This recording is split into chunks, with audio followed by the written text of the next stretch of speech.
Hey guys, Ed Mono Review here with you.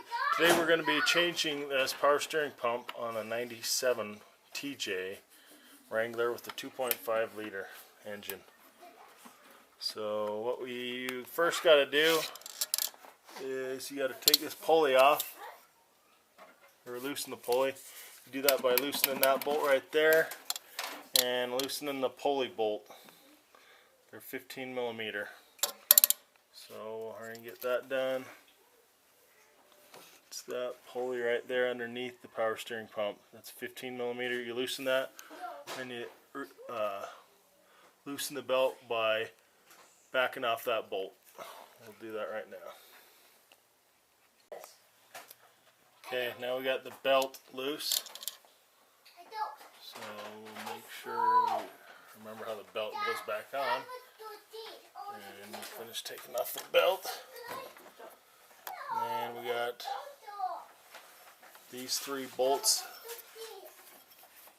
here that we got to take off.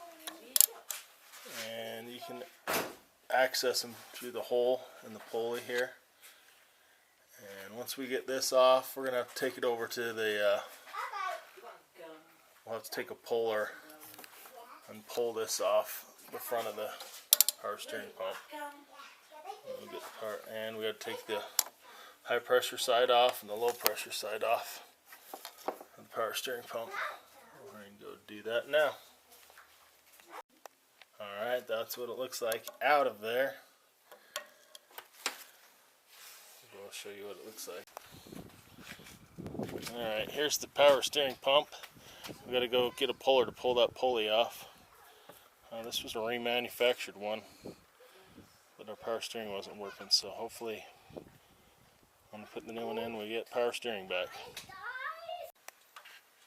And that's what the new one looks like installed. So just so you know, these are 13 millimeter bolts.